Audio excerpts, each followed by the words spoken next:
తెలుగు రాష్ట్రాల మధ్య విద్వేషాలు కాదు సమైక్యత అవసరమన్నారు ఏపీ సీఎం చంద్రబాబు. ప్రపంచ తెలుగు మహాసభల ముగింపు కార్యక్రమానికి హాజరైన సీఎం చంద్రబాబు తెలుగు రాష్ట్రాల నదీ జలాల అంశంపై స్పందించారు. కాళేశ్వరం ప్రాజెక్టు కట్టినప్పుడు తాను అడ్డుపడలేదని, గోదావరి నీటిని తెలంగాణ వాడుకుంటే ఎప్పుడూ అడ్డు చెప్పలేదని తెలిపారు. నీటి విషయంలోనే కాదు అన్ని విషయాల్లో తెలుగువారు కలిసే ఉండాలని అన్నారు. పోయిన సంవత్సరం దగ్గర 6282 టీఎంసీ నీళ్లు గోదావరి కృష్ణాలో సముద్రంలోకి వెళ్ళాయి. గోదావరిలో నీళ్లు పుష్కరంగా ఉన్నాయి. అందుకే మీరు చూసినప్పుడు నేను ఎప్పుడు కూడా గోదావరి నీళ్లు వాడుకుంటే ఎప్పుడు నేను అడ్డు చెప్పలేదు. విభజన తర్వాత కాళేశ్వరం ప్రాజెక్టు కట్టినప్పుడు గోదావరి పైన ఎన్ని ప్రాజెక్టులు కట్టినా పర్వాలేదు, మనకు నీళ్లు వస్తాయనే ఉద్దేశంతో నేను ముందుకెళ్ళాను. గడిచిన 40 సంవత్సరాల్లో 3000 టీఎంసీ నీళ్లు గోదావరి నుంచి సముద్రం లేకపోతున్నాయి. పోలవరం ప్రాజెక్టు పూర్తవుతుంది. కృష్ణా గోదావరి అనుసంధానం జరుగుతుంది. గోదావరి పెన్నా నదుల అనుసంధానం కావాలని ఆకాంక్షించారు సీఎం చంద్రబాబు. దేశంలో నీటి సమస్య పూర్తిగా తీరాలన్నదే తన కోరిక అని తెలిపారు. ఆంధ్రప్రదేశ్లో ఉండే నదులన్నీ కలపాలి. తెలంగాణలో గోదావరి నీళ్లు కూడా వాడుకోవాల్సిన అవసరం ఉంటే వాడుకోవాలి. తెలుగు రాష్ట్రాల మధ్య విద్వేషాలు కాదు, సమైక్యత అవసరం. ఒకరినొకరు అర్థం చేసుకోవాల్సిన అవసరం ఉంది. అందరం కలిసి ముందుకు పోవాల్సిన అవసరం ఉంది.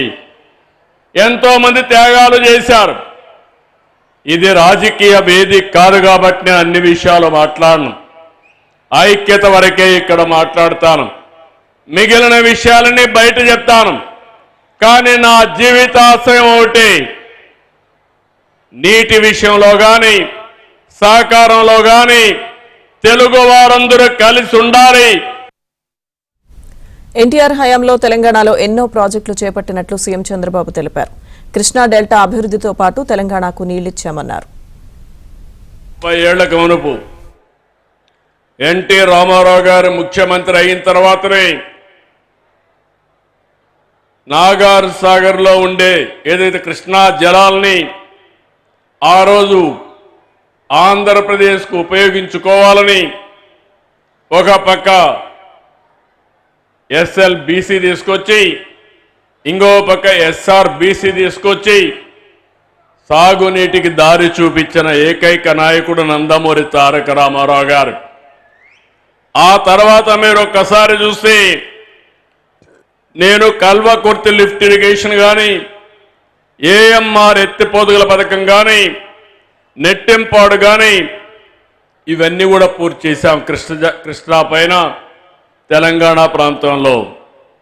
ఇంకో పక్క కృష్ణా డెల్టా మోడర్నైజేషన్ పేరుతో 20 టీఎంసీ నీళ్లు పొదుపు చేసి ఆ నీటిని తెలంగాణకు కేటాయించి భీమా లిఫ్ట్ ఇరిగేషన్ కూడా పూర్తి చేశాం. ఇంకో పక్క మీరు చూస్తే గోదావరి నదిపై గుప్తా, ఆలీసాగర్, ఇంకో పక్క దేవాదులు ఎత్తిపోతు పథకాలు కూడా చేపట్టాం. ఆంధ్ర ప్రాంతంలో చేగల్నాడు, పుష్కర, తాటిపూడి ఇలాంటి లిఫ్ట్ ఇరిగేషన్లు తీసుకొచ్చాం. 2014లో పట్టిసీమ ప్రాజెక్టుతో కృష్ణా డెల్టాకు నీరు తీసుకొచ్చాం.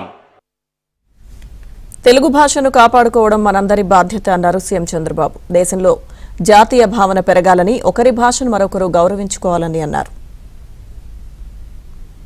ఎందరో మహానుభావులు తెలుగు భాషకు పనిచేశారు, తెలుగు వైభవాన్ని చాటారు.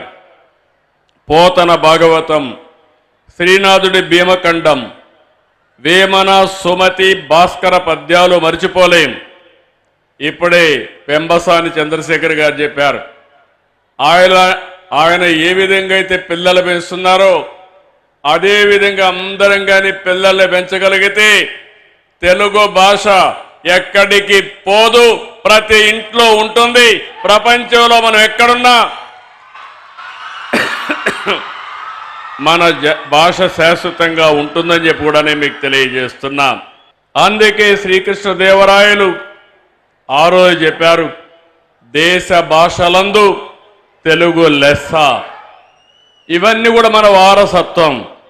ఇంతటి ఘన చరిత్ర కలిగిన మన మాతృభాషను ప్రతి ఒక్కరూ పరిరక్షించుకోవాల్సిన అవసరం ఉంది.